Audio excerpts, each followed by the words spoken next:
बाजार से अपने होने वाले बाबू के लिए खिलौने खरीद कर लाता हूँ।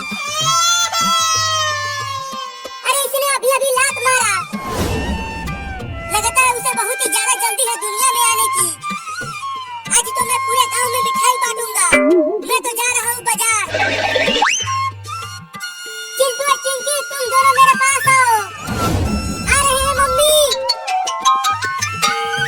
क्या हुआ मम्मी, तुमने हमें क्यों बुलाया? मैंने इसलिए बुलाया कि अब तुम दोनों का एक और छोटा भाई आने वाला है। छोटा भाई अमेरिका से आएगा क्या? तू तो बहुत ही बुड़बक है रे चिंटुआ।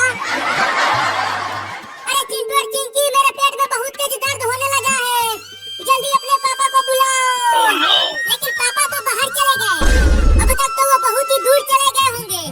तो फिर जल्दी मुझे हॉस्पिटल लेकर चलो, बहुत तेज दर्द हो रहा है, लगता है मैं नहीं बच पाऊंगी। नहीं ऐसा मत बोलो मम्मी, हम आपको कुछ नहीं होने देंगे। रुको मम्मी, मैं गाड़ी लेकर आता हूँ। चिंकिया, लगता है अब तुम्हारा बाबू आने ही वाला है, जल्दी मुझे डॉक्टर के पास लेकर चलो। थोड़ी देर रुक जा मम्मी, चिंटू को गाड़ी लेकर आ जाने दो, उसके बाद हम आपको हॉस्पिटल लेकर जाएंगे। अब कहाँ से गाड़ी लेकर आऊं? अरे वो कार वाले भैया, रुक जाओ, मम्मी को हॉस्पिटल लेकर जाना है। अरे रुक जा बे कमीना कार वाला, चला गया कमीना, अब क्या करूं?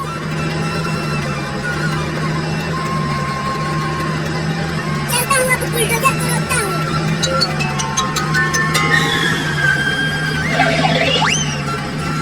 अरे रुक जा बुलडोजर वाले भैया।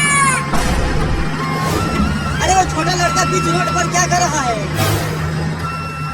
अरे वो लड़का, चलो आगे से हटो, नहीं तो तुम बुलडोजर से गुजर जाओगे। अरे ये बुलडोजर वाला भी नहीं रुक रहा, अब क्या करूं? आइडिया। अरे हट जा ना, मैं नहर की खुदाई करने जा रहा हूँ, देर हो जाएगा, जल्दी हट जा। ये देखो नीचे पैसा पड़ा हुआ है, ये तुम्हारा पैसा है। यह पैसा? अरे हाँ हाँ, वो मेरा ही पैसा है, तुम मत लेना, मैं लूंगा उसे। कहाँ है पैसा, कहाँ है पैसा लड़का? यहाँ नीचे रोड पर नोटों की गड्डियाँ हैं। हाँ, नोटों की गड्डियाँ, तब तो आज मजा ही आ जाएगा। जल्दी चलो रे बाबा, पैसा मिला है। कहाँ है पैसा, कहाँ है पैसा? वहाँ नीचे देखो, बुलडोजर के टायर के पास। अरे यहाँ तो नोटों की गड्डियाँ है ही नहीं, वो पैसा कहाँ है लड़का? वही देखो नीचे होगा।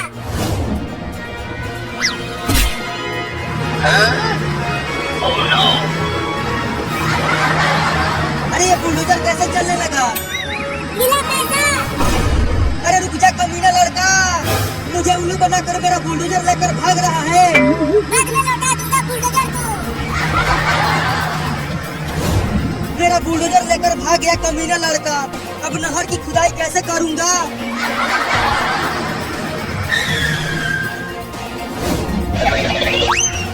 मम्मी बाहर गाड़ी लेकर आ गया हूँ।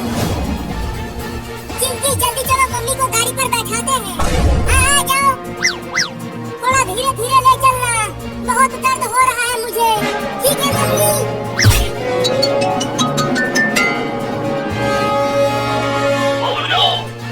अरे चिंटू, तू तो बोल रहा था कि तूने गाड़ी लाया है, लेकिन ये तो बुलडोजर है। बहुत कोशिश के बाद बस यही मिला, तो ले आया इसे। चलो अब इसी में, चलो अब चलते हैं। अरे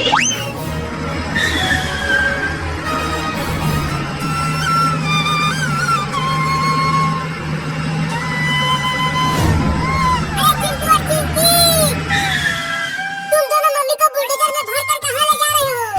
बाद में बता देंगे, अभी तू घर जा।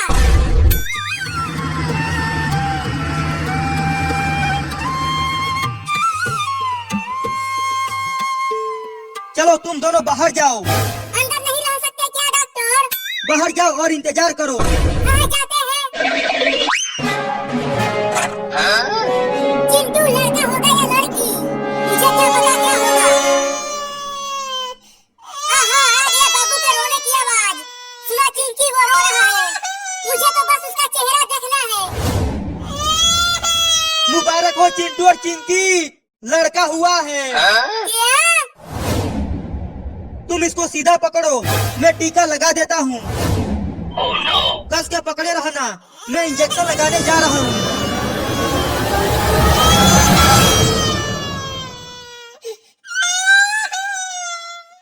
हमें इतनी ज़्यादा है कि रब्बुल करीम ये फरमाते हैं कि बहुत अपनी शान करीम के ज़ुबान माफ़ फरमा सकते हैं, लेकिन अल्लाह के बंदे के हुक्म जिसने कमाल किए हैं वो जब तक अल्लाह के बंदों को उनका हक न दे दे माफ़ नहीं फरमा सकते।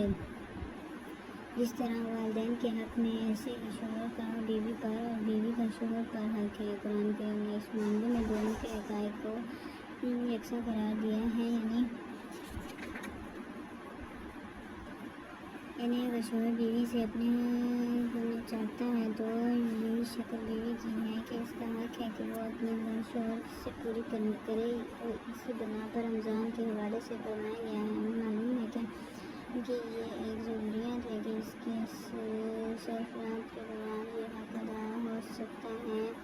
इसका करना नामुमकिन करार दिया गया है। अगर शोहर ये मौका रखता है कि इसके लिए इसके सारे काम नंबर पेश आए या अगर इसका एहतराम किया जाए और इससे ताल्लुक़ किया जाए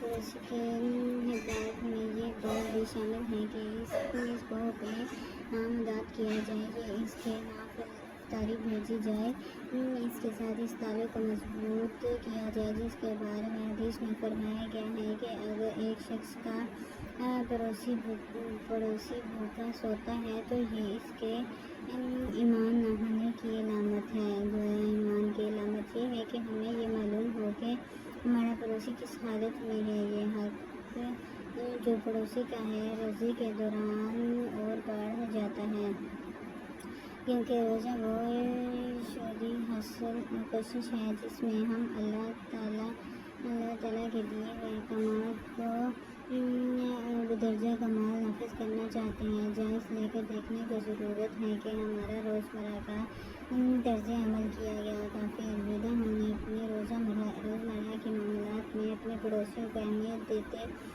हैं ताकि ये पड़ोसी का रोज़े के दौरान वो बढ़ जाता है, क्योंकि रोज़ा और शोरी की कोशिश ये है कि हम अल्लाह ताला के दिए हुए कमाल को दर्जा कमाल नाफिज करना चाहते हैं। जायज़ लेकर देखने की ज़रूरत है कि हमारा रोज़मर्रा का तर्ज़ अमल क्या है। काफ़ी बूढ़े हम अपने रोज़मर्रा के मामलात में अपने पड़ोसियों की अहमियत देते हैं। क्या हम जानते हैं कि हमारे पड़ोसी में जो लोग बस रहे हैं उनके हालात क्या हैं। हम दूर से ये देख कर एक शख्स सुबह 8 बजे या 7 बजे अपने घर से निकलता है, अच्छे खलूस के पास में मजलूस है, दफ्तर में दफ्तर की तरफ जा रहा होगा, ये फैसला नहीं कर सकते वो कि मसाइल मुश्किलात में मुब्तला है, इसकी ज़रूरियात क्या हैं। जब तक इसके करीबी तल्लुक़ात काम ना करें हम इसके बारे में ना कोई अंदाज़ा नहीं हो सकता। रमज़ान के दौरान एक पड़ोसी को अपने यहाँ मुतलक़ करना या इसके यहाँ अफ्तारी भेजना इसके हुकूमत की मुकम्मल अदायगी नहीं कहा जा सकता। ये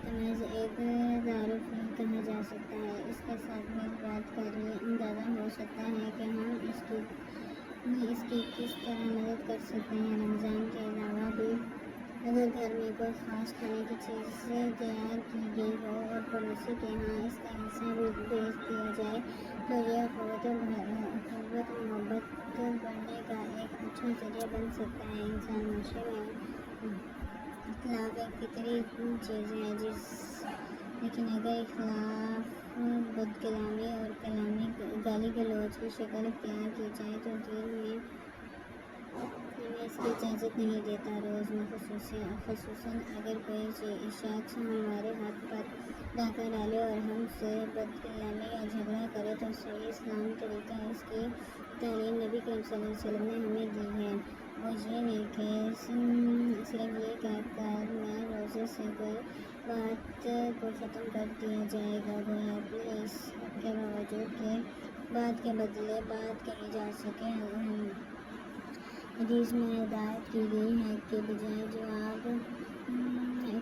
جواب دینے کے حق کو استعمال کرنے کے صرف یہ کہہ دیا جائے کہ میں روزے سے ہوں۔ اس طرح آپ جانب یہ پیغام جائے گا کہ صلاحیت کے باوجود جواب نہیں دیا جا رہا، اور دوسری جانب دوسرا فرد کو اندازہ ہوگا کہ اس نے ایک بڑی بات کہہ کر غلطی کی ہے۔ اسلام چاہتا ہے کہ جو کسی پر زیادتی کرے اس کا جواب ویسے ہی غلط کر کے نہیں بلکہ بھلائی سے دیا جائے۔ اگر غور کیا جائے تو غفور رحیم کا یہ پیغام معاشرہ سے اختلاف، دشمنی اور حق تلفی کے خاتمے میں اہم کردار ادا کر سکتا ہے۔ اس بھلائی پر رمضان میں عمل کیا جائے تو اس کے اجر میں 70 گنا بلکہ اس سے زیادہ اضافہ ہو سکتا ہے۔ معاشرے کے اندر ایک چھوٹی سی بھلائی اور خیر کا کرنا ایسا ہی ہے جیسے ایک چھوٹے سے پودے کو لگایا جائے، اس کی جڑ آہستہ آہستہ گہری ہوتی جائے اور اس کا تنا اتنا مضبوط ہوتا جائے کہ اس کی شاخیں پھیلتی جائیں حتیٰ کہ اس کے سائے تلے پوری انسانیت آ جائے۔ گویا زیادہ حقوق العباد کے حوالے سے ہمیں یہ پیغام دیا جاتا ہے کہ روزے کے محض اس ذات کی اصطلاح حد محدود نہ سمجھے بلکہ اس کے ذریعے انسانیت کی خدمات، معاشرے میں عدل کا قیام، افراد کو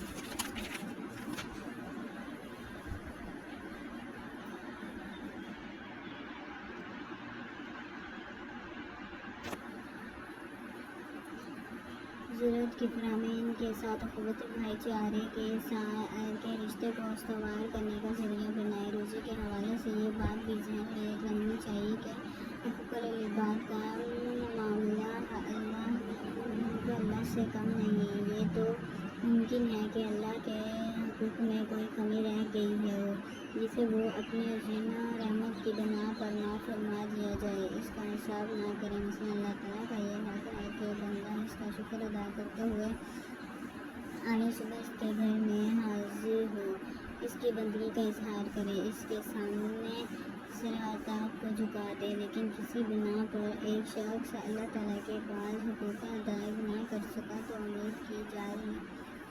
امید کی جا سکتی ہے کہ اللہ سبحانہ وتعالیٰ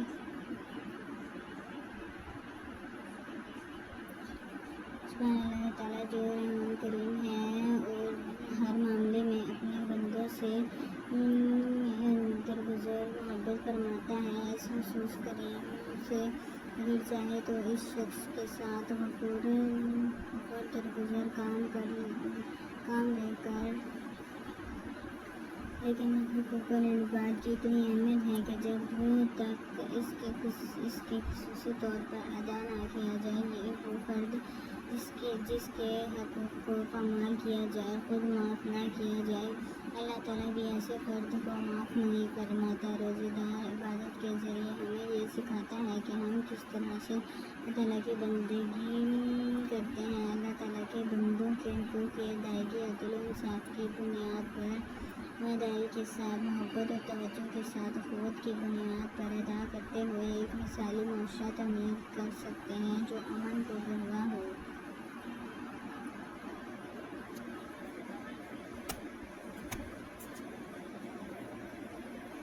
قرآن کریم کی اجتماع پر غیر معمولی زور دیتا ہے کہ اسلام میں تمام عبادات اجتماعی حیثیت رکھتی ہیں۔ قرآن کریم اور سنت مطہرہ نے ہمیں یہ دعا سکھائی ہے کہ وہ سب اجتماعی دعائیں ہیں۔